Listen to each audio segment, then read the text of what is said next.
आज सेवा दिवस के मौके पर दिल्ली डेवलपमेंट अथॉरिटी के द्वारा इंटीग्रेटेड मल्टी स्पोर्ट्स एरिना का शिलान्यास किया गया।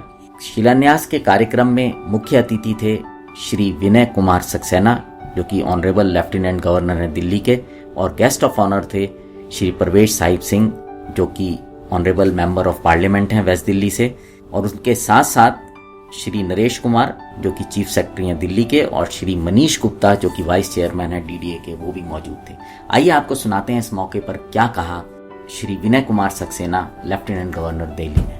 देश में या इंटरनेशनल एरिना में कोई स्पोर्ट्स के कॉम्पिटिशन्स होते हैं, उसमें भारत का नाम जो है अग्रणी होता है। ये हम सबके लिए गौरव की बात है और बड़ी खुशी होती है कि जब देश का कोई बच्चा विदेश में जाकर मेडल्स को जीतता है और लेकर आता है। आपने शायद मन की बात जो माननीय प्रधानमंत्री जी की है उसमें सुना होगा कि उन्होंने कहा था अब खेलें भी और खिलाएं भी। ये एक ऐसी बात उन्होंने कही कि आज ज़रूरत है कि हम इसको और बढ़ाएं। और आज जिस स्पोर्ट्स कॉम्प्लेक्स की आधारशिला रखी जा रही है, जो पीपीपी मोड पर है, ये एक बहुत सुंदर शुरुआत हो रही है। इसकी कीमत लगभग 350 करोड़ रुपए है। 3 साल में बनकर तैयार हो जाएगा। जैसा प्रवेश वर्मा जी कह रहे थे कि द्वारिका एक बहुत ही डेवलप्ड पार्ट है दिल्ली का, और यहाँ पर ऐसे कॉम्प्लेक्स का बनना ये वास्तव में एक बहुत अच्छी बात है। यहाँ मुझे बताया गया कि लगभग 30,000 लोगों को ये फैसिलिटी हेल्प करेगी। ये अपने में एक बहुत बड़ी बात है। तो ये आज की जो शुरुआत है ये बहुत ही ऐतिहासिक है, और ऐतिहासिक इस वजह से मैं कह रहा हूँ क्योंकि डीडीए का ये पहला ऐसा प्रोजेक्ट है जो पीपीपी मोड पर हो रहा है। इसके पहले डीडीए ने सारे प्रोजेक्ट्स जो हैं स्वयं बनाए हैं। मेरा अपना मानना है कि हर कार्य सरकार को नहीं करना चाहिए। हमें हमेशा एक पब्लिक पार्टिसिपेशन के साथ बहुत सारे प्रोजेक्ट्स को करना चाहिए। उससे बहुत सारे फ़ायदे होते हैं। पहला कॉस्ट इफेक्टिवनेस, उसके साथ साथ जो प्रोजेक्ट का इम्प्लीमेंटेशन है वो टाइम बाउंड मैनर में हो जाता है, और जब कॉस्ट ओवररन जो गवर्नमेंट को फेस करने पड़ते हैं उसकी बचत होती है। उसके साथ साथ वो फैसिलिटी टाइम बाउंड मैनर में तैयार होकर लोगों को फैसिलिटी देने के लिए तैयार होती है। तो ये आज की जो शुरुआत है ये बहुत अच्छी है। ये एक बहुत बड़ा एरिया जिसको डीडीए ने ओमेक्स को दिया है, और मुझे यकीन है कि इसकी जैसे ही कंस्ट्रक्शन एक्टिविटीज़ शुरू होंगी, आने वाले समय में यहाँ के लोगों को उसका फ़ायदा मिलेगा। और मैं समझता हूँ कि जिस तरीके से इस फैसिलिटी को डेवलप करने का एक प्लान बनाया गया और उसमें जो जो चीज़ें ऐड की गई हैं वो बहुत सारी लिस्ट है।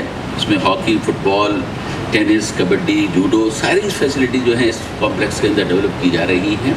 ये हमारे दिल्ली के लोगों के लिए एक बहुत अच्छा जो है प्रोजेक्ट होगा। अब आपको सुनाते हैं इस मौके पर क्या कहना था इलाके के एमपी परवेश साहिब सिंह का। आज हमारे द्वारका में कि दिल्ली का सबसे सुंदर और सबसे अच्छी फैसिलिटी का ये स्पोर्ट्स एरेना, यहाँ पर स्पोर्ट्स का ये केंद्र जिसका आज माननीय उपराज्यपाल जी शिलान्यास कर रहे हैं, ये बहुत ही ऐतिहासिक काम हो रहा है हमारे द्वारका के लिए। आज अगर स्मार्ट सिटी दिल्ली में नहीं, मैं पूरे देश की बात कर रहा हूँ, अगर स्मार्ट सिटी के लिए सबसे ज़्यादा क्वालिफाई कोई एरिया करता है और एक मिनी स्मार्ट सिटी अगर कोई बन सकती है तो वो द्वारका बन सकती है, क्योंकि ये पूरा एक नया क्षेत्र है, पूरी एक नई प्लानिंग है। यहाँ पर चौड़ी सड़कें हैं, यहाँ पर अच्छे सारे फ्लैट की सुविधा है, यहाँ पर कोई इतनी इंक्रोचमेंट नहीं है, कोई इलीगल कंस्ट्रक्शन नहीं है, और हर तरीके से बड़े बड़े पार्क हैं। कोई 2-4 एकड़ के नहीं, 40 एकड़, 50 एकड़, 200 एकड़ के भारत वंदना पार्क जैसे पार्क है। और उसी के साथ में एक स्टेडियम नहीं है, द्वारका अकेले में कम से कम 6 स्टेडियम हैं। और उसके अलावा ये स्टेडियम अभी बनने जा रहा है। पीछे हमने फुटबॉल स्टेडियम का शिलान्यास किया था। एक हमारा द्वारका का स्पोर्ट्स कॉम्प्लेक्स चलता है, एक उसी के साथ में डीडी अभी 2-3 स्टेडियम और बनाने जा रही है, लगभग कार्य भी पूरा हो गया है। तो इतने सारे अस्पताल जो दिल्ली के अच्छे बड़े अस्पताल हैं वो सारे द्वारका में हैं। तो हर तरीके से द्वारका अपने आप में सक्षम है स्मार्ट सिटी बनने में।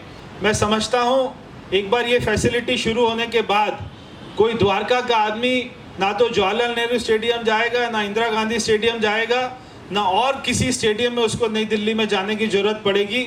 उसको सारे बढ़िया खेलों की फैसिलिटी अपने द्वारका में ही मिलेगी। यहाँ पर कई सारी सुविधाएं होंगी जिसका कि लाभ द्वारका के लोग ही नहीं बल्कि पूरे देश के जो एथलीट्स हैं, जो प्रोफेशनल प्लेयर्स हैं, किसी भी स्पोर्ट्स में जो पार्टिसिपेट करते हैं वो ले पाएंगे। अब आपसे विदा लेते हैं और इस तरह की और अपडेट्स के लिए भी आप बने रहें रेडियो द्वारका के साथ।